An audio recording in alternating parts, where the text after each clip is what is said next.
India के पूरे economy में इंडस्ट्री का शेयर कितना है जीडीपी में? जब हम सोशल सिक्योरिटी की बात करते हैं तो गिग वर्कर्स को किस सेक्टर का पार्ट माना जाता है, ऑर्गेनाइज सेक्टर या अनऑर्गेनाइज सेक्टर? सोशल इंस्टीट्यूशन को आप कैसे डिफाइन करेंगी?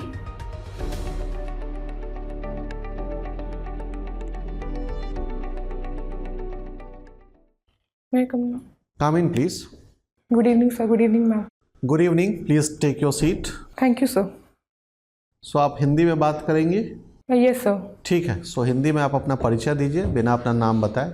सर मैंने अपनी स्कूलिंग केंद्रीय विद्यालय कंकड़बाग पटना से पूरी की है और सर मैंने अपना ग्रेजुएशन प्रोडक्शन इंजीनियरिंग में Birla institute of technology Mesra Ranchi के पटना कैंपस से कंप्लीट किया है सर। रुक जाइए, आपने बीआईटी मेसरा से किया है? जी सर। उसके पटना कैंपस से? जी सर। प्रोडक्शन टेक्नोलॉजी में? यस है ना? सर। ठीक है।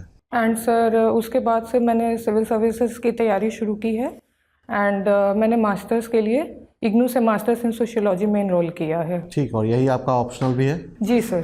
कब आपने अपनी पढ़ाई पूरी की प्रोडक्शन टेक्नोलॉजी की? सर 2020 में सर। 2020 में, और उसके बाद 6 साल हो गया फिर तो? जी सर, उसके बाद सर मैं प्रिपरेशन फेज में ही थी एंड उसके साथ मैंने सर इसीलिए इग्नू से एनरोल कर लिया कि साथ में मैं मास्टर्स। आपने जॉब क्यों नहीं किया? सर प्लेसमेंट हो रही थी इसमें तो हो जाती है प्लेसमेंट।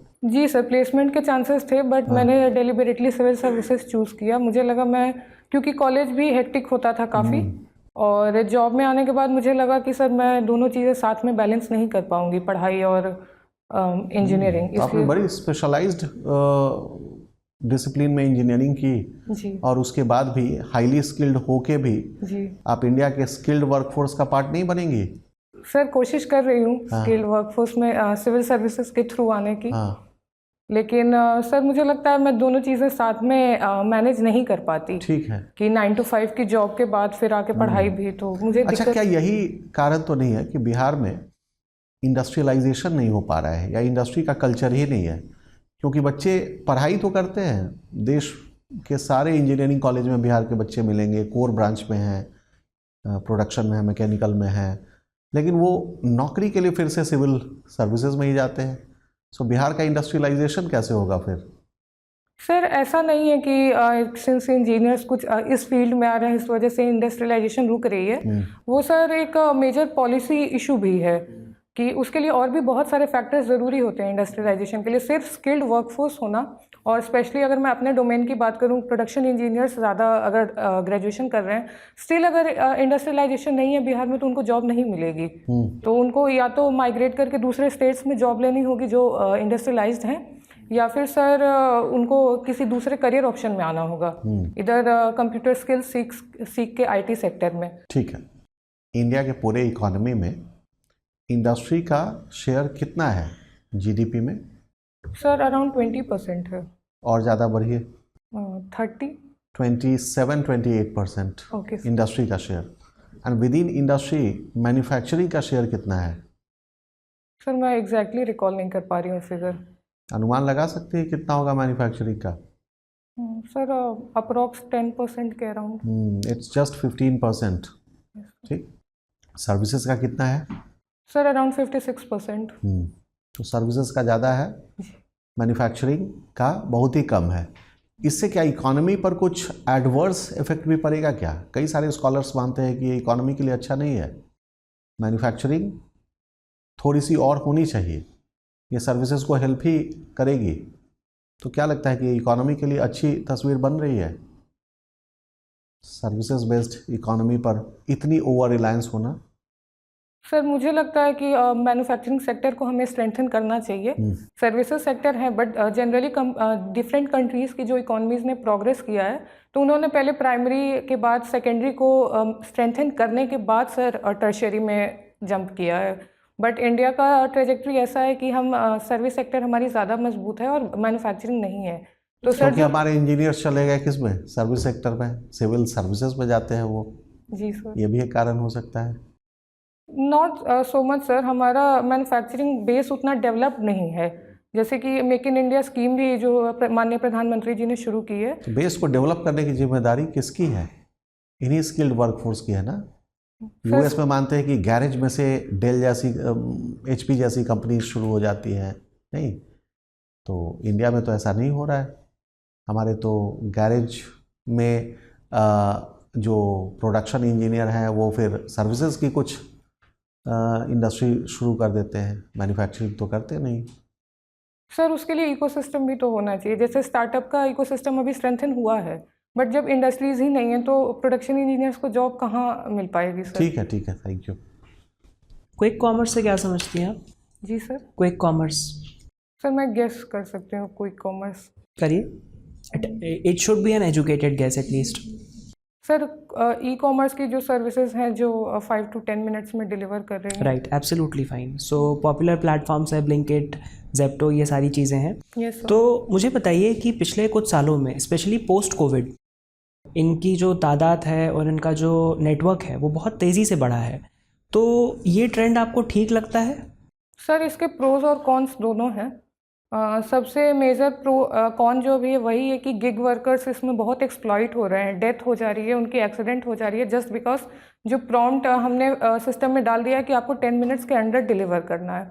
सेकेंड सर, अगर ट्रैफिक कंजेशन और पोल्यूशन के पॉइंट ऑफ व्यू से भी हम देखें तो ये हेल्दी नहीं है। जितने ज़्यादा आप लगाएंगे डिलीवरी पर्सनस वो व्हीकल यूज़ करेंगे, पोल्यूशन बढ़ेगा। लोग अब वॉकिंग डिस्टेंस के शॉप्स को भी अवॉइड करके ब्लिंकिट यूज़ कर रहे हैं या अदर प्लेटफॉर्म्स को यूज़ कर रहे हैं। तो डेफिनेटली सर ये इसके डाउनफॉल्स हैं। कुछ डाउनफॉल्स हैं, पॉजिटिव्स भी कुछ होंगे जब इंडस्ट्री इस लेवल पर ऑपरेट कर रही है तो? जी सर। क्या पॉजिटिव्स हैं? सर पॉजिटिव्स हैं कि एम्प्लॉयमेंट जनरेट तो हो रही है। अगर उसको सफिशिएंट सेफगार्ड्स वगैरह हम इंश्योर करें तो वो एक फॉर्म ऑफ एम्प्लॉयमेंट है। पार्ट टाइम में भी काफ़ी लोग अब उसमें जॉब कर पा रहे हैं। जो स्टूडेंट्स भी हैं वो पढ़ाई के अलावा जो उनके पास बाकी टाइम है वो उसमें जॉब कर पा रहे हैं। और सेकेंड है सर कि ईज़ ऑफ लिविंग जिसको हम बोलते हैं वो बहुत इंप्रूव हो गई है। बिकॉज आप फिंगर टिप्स पे कोई भी आप घर में किसी इमरजेंसी में भी है तो वो आपको सामान उस डिलीवरी प्लेटफॉर्म से मिल जा रहा है। ठीक है, बढ़िया। तो जब हम सोशल सिक्योरिटी की बात करते हैं तो गिग वर्कर्स को किस सेक्टर का पार्ट माना जाता है? ऑर्गेनाइज सेक्टर या unorganise sector? Sir unorganise sector. ठीक है, तो इनके लिए सोशल सिक्योरिटी की क्या व्यवस्था है फिर? सर अभी बहुत फुल प्रूफ सिस्टम नहीं है इनके लिए हमारे पास। इनकी बात चल रही है, 2 लेबर कोड्स में भी बात हो रही है कि इनको सोशल सिक्योरिटी दी जाए। और कुछ स्टेट्स, जहाँ तक मैं रिकॉल कर पा रही हूँ, शायद तमिलनाडु या किसी एक और स्टेट में अभी न्यूज़ आई थी कि वहाँ के गवर्नमेंट ने कुछ मेजर्स लिए हैं कि इनको सोशल सिक्योरिटी दी जा सके जैसे फॉर्मल वर्कर्स को मिलती है उस तरह से। सर ठीक है, बहुत अच्छे। अगर हम बिहार की बात करें तो जैसा कि अभी चर्चा हो रही थी कि लैक ऑफ इंडस्ट्रियलाइजेशन क्यों है, ठीक है, तो इसमें एक बहुत बड़ा फैक्टर फ्रेट इक्वलाइजेशन पॉलिसी को माना जाता है, जिसकी वजह से बिहार में उस समय इंडस्ट्रियलाइजेशन नहीं हो पाया, इंडस्ट्रीज़ का ग्रोथ नहीं हो पाया। तो क्या है ये पॉलिसी और कब लागू की गई थी? सर जितना मैं रिकॉल कर पा रही हूँ, फ्रेट इक्वलाइजेशन में कुछ स्टेट्स जहाँ पे इंसेंटिव्स ज़्यादा मिले थे, इंडस्ट्रीज शायद वहाँ पे सेटअप हो गई थी, अगर मैं राइट रिकॉल कर पा रही हूँ तो। और कब शुरू हुआ था ये? सर ईयर मुझे याद नहीं है। ठीक है, कोई बात नहीं। एलपीजी रिफॉर्म से क्या समझती हैं आप? सर एलपीजी रिफॉर्म्स हमारे कंट्री में 1991 में स्टार्ट हुए थे। Liberalisation, privatisation and globalisation reforms हैं ये। इसके थ्रू सर हमने गवर्नमेंट की जो मोनोपोली थी बहुत सारे सेक्टर्स में, उनको हमने हटाया और प्राइवेट सेक्टर को अलाउ किया कि आप आइए और इंडस्ट्रीज़ को डिफरेंट सेक्टर्स में जो क्रिटिकल सेक्टर्स नहीं हैं उसमें ओपन करिए और हमारे कंट्री में आप ग्रोथ में कंट्रीब्यूट करिए। लाइसेंसिंग वगैरह के रेगुलेशंस को हमने हटाया। कंपनीज़, फॉरेन ब्रांड की कंपनीज़ जो हैं वो हमारे कंट्री में आई। तो सर ये एलपीजी पॉलिसी। तो आपको नहीं लगता कि ब्यूरोक्रेसी में भी कुछ एलिमेंट ऐसा होना चाहिए जिसे गवर्नमेंट को प्राइवेट सेक्टर को दे देना चाहिए, at least day to day measures? Sir इसका एक कोई कॉन्क्रीट आंसर अभी नहीं दे सकते बिकॉज ये ऐसा कुछ अभी हमने इम्प्लीमेंट नहीं किया है। चलिए मान लीजिए आपके पास ये फ्लेक्सिबिलिटी है, एक क्रिएटिव फ्लेक्सिबिलिटी है कि अगर आपसे पूछा जाए कि ऐसे कौन कौन से गवर्नमेंट फंक्शंस हैं जो प्राइवेट सेक्टर को हैंडओवर किए जा सकते हैं और जिससे आपको लगता है कि सिस्टम और एफिशिएंट बनेगा। सर एक तो मुझे जो अभी रिकॉल हो रहा है कि हम फाइल्स वगैरह के जो रिकॉर्ड कीपिंग है, डेटा सिस्टम्स हैं, वो हम प्राइवेट सेक्टर को दे सकते हैं जिससे वो इफ़िशिएंटली उसको स्टोर कर सकें और सर्विस एक्सेस करने में फिर उसको आसानी होगी। इसमें ऐसा कोई वो नहीं है कि प्राइवेट सेक्टर में सेफ्टी कुछ कंसर्न नहीं है जो प्राइवेट सेक्टर को अगर हम दे सकते हैं, ये प्रॉपर रेगुलेशन के साथ दे सकते हैं जी। ठीक है, बहुत अच्छा। मेरा लास्ट क्वेश्चन आपको, since you talked about data security, so tell me that recently budget में एक अनाउंसमेंट किया गया है फाइनेंस मिनिस्टर द्वारा डेटा सेंटर्स के संबंध में, क्या है वो? सर अभी इतना ही रिकॉल हो रहा है कि डेटा पार्क्स बनाने की शायद बात की गई थी। एक टैक्स हॉलिडे भी प्रपोज किया गया है। Yes sir, yes sir. Till what year? Sir I think 2040 और something. 2047, right. Thank you. Okay sir. Uniform civil code से क्या समझते हैं आप?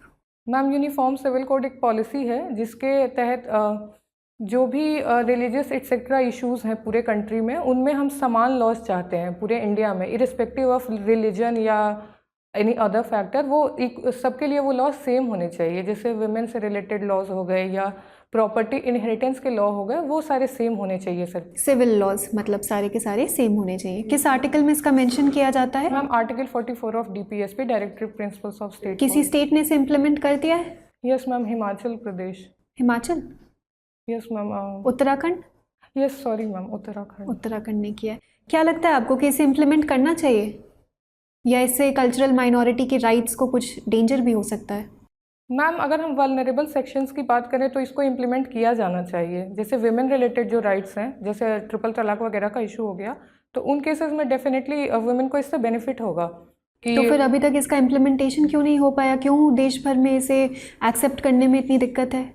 मैम ग्रेजुअली चीज़ें एक्सेप्ट होंगी। अब ऑल ऑफ द सडन अगर ये हम अनाउंस करने की सारे लॉज नहीं। So many years have passed post independence. Constitution के बनने के बाद आर्टिकल 44 तो कब आ गया? तो इतना gradual. But ma'am political will उस लेवल पे मुझे लगता है अभी तक नहीं आई कि इसके लिए कोई मेजर्स लिए गए हों, लोगों को अवेयर किया गया हो, या कोई पॉलिसी आ गई हो कि okay this is the draft regulation, what are your opinions, public को दिया गया हो। ऐसे कोई कॉन्क्रीट मेजर्स नहीं लिए गए हैं। ठीक है। सोशल इंस्टीट्यूशन को आप कैसे डिफाइन करेंगी? Ma'am social institutions are the different kind of institutions और नॉर्म्स और systems prevailing in our society like family, marriage, etc. All right. तो लिव इन रिलेशनशिप्स को सोशल इंस्टीट्यूशन का दर्जा मिला है? नो मैम, इंडिया में नहीं मिला है। इंडिया में क्यों नहीं मिला? मैम हमारे सोशल इंस्टीट्यूशंस हमारे ट्रेडिशन से भी गवर्न होते हैं। जैसे मैरिज ही है तो we accept certain kind of things कि okay this rituals have been performed, तो now marriage is socially accepted. तो मैम अभी तक उस ट्रेडिशंस में, जिसको हम कल्चरल लैग कह सकते हैं, हमने अभी एक्सेप्ट नहीं किया है लिव इन को एज अ ठीक है। ट्रेडिशंस की अगर हम बात करें तो क्या इंडिया में ऐसी कोई ट्राइब्स है जिनके कुछ यूनिक ट्रेडिशंस, रिचुअल्स या मैरिज ट्रेडिशंस, कुछ भी हैबिट्स अलग हों? मैम जैसे 5 जो vulnerable tribes Andaman and Nicobar के हैं, उनके वैसे काफ़ी ट्रेडिशंस हैं। फिर मुझे केरला में एक ट्राइब रिकॉल हो रहा है जहाँ पे विजिटिंग हस्बैंड्स का कल्चर है। I am not exactly able to recall the name, but Kerala में। अच्छा, पॉलीएंड्री का कल्चर कहाँ है? मैम आई थिंक हिमाचल में ये न्यूज़ अभी आई थी। हिमाचल में भी है, साउथ में भी है कहीं? Ma'am exactly I am not. ठीक है, कोई बात नहीं। इरावती कार्वे जी के अगर हम कंट्रीब्यूशन की बात करें तो क्या रहा है सोशियोलॉजी में कंट्रीब्यूशन? मैम सबसे मेजर उन्होंने जो फैमिली को डिवाइड किया था वो इरावती कर्वे जी का मानते हैं हम सोशियोलॉजी। फैमिली को क्या डिवाइड किया था? मैम इंडिया को 4 जोन्स में डिवाइड करके उन्होंने फैमिली के सिस्टम्स की कुछ कैरेक्टरिस्टिक्स दिए थे। ठीक है। आपने प्रोडक्शन इंजीनियरिंग की है, कोई ऐसे तरीके हैं आपके पास जिससे हम इलेक्ट्रिक व्हीकल्स को कॉस्ट इफेक्टिव बना सकें? मैम एक तो प्रोडक्शन के लेवल पे जैसे जस्ट इन टाइम मैन्युफैक्चरिंग जो होती है एंड क्वालिटी कंट्रोल्स की जो मेजर्स होते हैं, उस पर अगर हम काम करें तो डिफेक्ट्स को हम काफ़ी मिनिमाइज कर सकते हैं। जैसे कि बैटरीज की कंप्लेंट आ रही है कि अभी आग के इश्यूज हुए थे इलेक्ट्रिक व्हीकल्स में, तो अगर हम क्वालिटी चेक्स हर लेवल पे इंश्योर करें, जो कि प्रोडक्शन में एक कॉन्सेप्ट भी है टोटल क्वालिटी मैनेजमेंट, तो इससे कॉस्ट कैसे मिनिमाइज होगी? मैम डिफेक्ट्स कम होंगे तो कंपनी को लॉसेस कम होंगे, तो एक उस सेंस में भी होगा। ठीक है। वेस्ट जनरेशन की अगर हम बात करें तो इलेक्ट्रिक व्हीकल से किस तरीके का वेस्ट जनरेट होता है? मैम मेजर तो बैटरी का है कि लेड की जो बैटरीज होते हैं वो एक वेस्ट है। देन मैम व्हीकल में जो बाकी के पार्ट्स वगैरह हैं, अगर वो इफ़िशिएंट नहीं है तो उससे भी वेस्ट जनरेट हो रहा है। तो ई वेस्ट से डील करने के लिए कोई पॉलिसी है भारत में? मैम ई वेस्ट के रूल्स जो हैं पॉल्यूशन कंट्रोल के वो हैं एज ए पॉलिसी, तो अभी मुझे ठीक है, धन्यवाद। अच्छा, आपने सोशियोलॉजी पढ़ी है? जी सर। क्या आप बिहार की सोसाइटी के बारे में कुछ ऐसी बातें बता सकती हैं जो कि बाकी स्टेट्स के लिए भी या बाकी सोसाइटीज़ के लिए भी अनुकरणीय हो? सर विमेन एम्पावरमेंट ही सबसे पहले मेरे दिमाग में भी आ रहा है कि बिहार का जैसे जीविका ये तो ऊपर से टॉप डाउन अप्रोच है, सरकार ने किया है। बिहार की सोसाइटी का कुछ इनहेरेंट ऐसा कुछ भी कैरेक्टरिस्टिक्स जो कि आपको ठीक लगता हो, जिसको कि आप बताना चाहेंगी, आपने अपने ऑब्जर्वेशन में देखा होगा? सर मुझे पर्सनल लेवल पे जॉइंट फैमिली कल्चर यहाँ का काफ़ी वो लगता है सपोर्ट सिस्टम के kind of. Even if we talk about women empowerment, तब भी joint family system as a support function करती है। जो आपको फर्दर अगर जॉब है या चाइल्ड बर्थ है उस टाइम पे जॉइंट फैमिली सिस्टम काफ़ी हेल्पफुल हो सकती है। ठीक है। सोशियोलॉजी में एक स्टडी हुई है सुसाइड्स पर, किन्होंने किया है? जी सर एमाइल दुर्खाइम ने। ठीक है। अब ये सरप्राइजिंग है कि बिहार में सुसाइड्स की रेट पूरे भारत में सबसे कम है, ठीक, और जो सबसे सो कॉल्ड डेवलप्ड स्टेट्स हैं लाइक केरला, उसमें सबसे ज़्यादा है। ऐसा क्यों? सर इसका भी एक फैक्टर दुर्खाइम के अकॉर्डिंग ही मैं यहाँ पे एक्सप्लेन करना चाहूँगी। जैसे उन्होंने बोला था सोसाइटी से इंटीग्रेशन पे भी हमारे सुसाइड रेट्स डिपेंड करते हैं। तो बिहार में sir societal level of integration and regulation by the society high है, तो जिसकी वजह से सर सुसाइड रेट्स प्रिवेंट होते हैं। एक फैक्टर लोनलीनेस का जो होता है कि सोसाइटी ने रेगुलेट करना छोड़ दिया या बहुत बाइंड नहीं है सोसाइटी से, तो सुसाइड रेट्स बढ़ने के चांसेस होते हैं एज पर दुर्खाइम स्टडी। तो सर वो मुझे लगता है केरला में इंडिविजुअलिज्म काफ़ी हाई है, तो उसकी वजह से सर एक रीज़न मुझे लगता है हायर। फाइन पब्लिक स्पीकिंग आप करती हैं शायद, नहीं? Yes sir. सो मान लीजिए कि आप एसडीएम आपका फर्स्ट चॉइस है, आप कहीं की एसडीएम बनती है, स्कूल में जाती हैं किसी स्कूल में चीफ गेस्ट के तौर पर, ठीक, और आपने अपना एक स्पीच दिया अच्छा वाला, बिल्कुल पब्लिक स्पीकिंग वाला, और आप चाह रही हैं कि कोई उसी में से कुछ बच्चे हों जो कि फिर से आए और आपके बाद अपना कोई स्पीच दे, लेकिन कोई तैयार ही नहीं हो रहा है उसमें। कैसे आप मोटिवेट करेंगी बच्चों को कि वो भी आए, पार्टिसिपेट करें? सर अभी मेरे दिमाग में ये आ रहा है कि मैं उनको अपना एक्सपीरियंस बताऊंगी कि कभी जब मैंने भी पहली बार स्टेज पे पैर रखा था तो मुझे भी बोलने की हिम्मत नहीं हुई थी, लेकिन उसके बाद जब धीरे धीरे मैं बढ़ती गई, नई नई चीज़ों पे अपने आप को एक्सप्लोर करती गई, तो तब मैं आपके सामने आज खड़ी होकर बोल पा रही हूँ। तो जो भी मुझे अपने एक्सपीरियंसेस हुए, मुझे लगता है अगर मैं उनके बीच जाके, नॉट फ्रॉम द स्टेज के डिस्टेंस से, मैं उनके बीच में जाके उनको अगर कंफर्टेबल करूँगी, अपने एक्सपीरियंसेस बताऊँगी, तो शायद कोई रेडी होके सर। Fine, thank you. आपका इंटरव्यू समाप्त होता है, आप जा सकती हैं। Thank you sir. Thank you ma'am.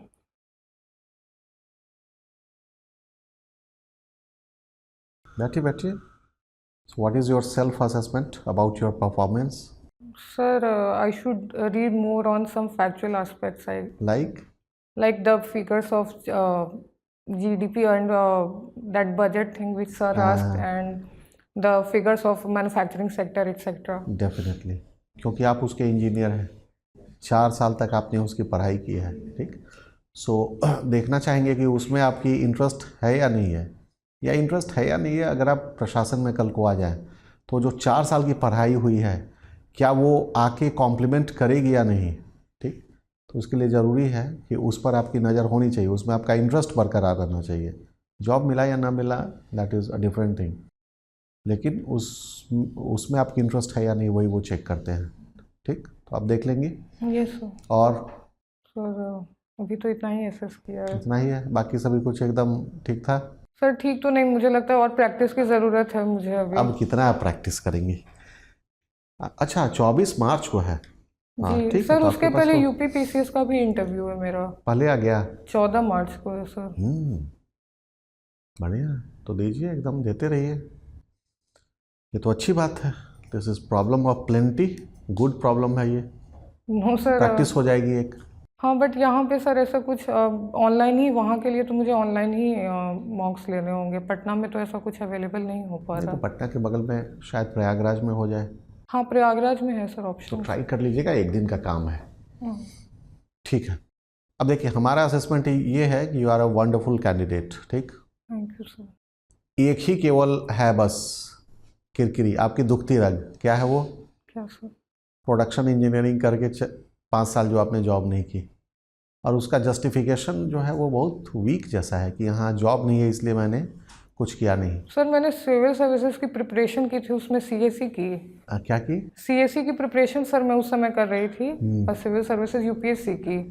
तो उसमें सर मेंस तक मैं पहुंची थी, फिर एक सब्जेक्ट में थोड़े मार्क्स कम थे तो मेरा कॉल नहीं तो आया। 4 साल करके आपने सीधे सिविल सर्विसेज में ही नहीं ज्वाइन कर मतलब सर मैंने 21 में दिया, फिर 22 में मेरा प्रीलिम्स क्लियर होके मेंस हो गया। घर वालों ने बोला नहीं कि जो एजुकेशन लोन लिया है, इतनी महंगी पढ़ाई हुई है, चुकाओ अब इसको 2-3 साल जॉब करके? सर सपोर्ट सिस्टम था तो, एंड एक मतलब ये भी था कि जॉब इसी में आना है, एडमिनिस्ट्रेशन में ही आना है। तो आप बीए कर लेती, बढ़िया किसी सोशियोलॉजी में बीए कर लेती और आपकी सोशियोलॉजी मजबूत हो गई रहती। ये सवाल तो पूछा जाएगा ना। बिल्कुल सर। फिर 4 साल की प्रोडक्शन इंजीनियरिंग क्यों उसके लिए? सर फाइनेंशियल बैकअप के लिए उस समय तो किया था कि अगर इधर जॉब नहीं हुई सिविल सर्विसेज में तो वापस जाके उधर उसको जॉब। बोलिएगा कि एक स्किल चाहिए थी, तो स्किल आ गई है। ठीक है, सिविल सर्विसेज दे रहे हैं, लिमिटेड एज लिमिटेड अटेम्प्ट है, बट वो सारी स्किल तो है ही।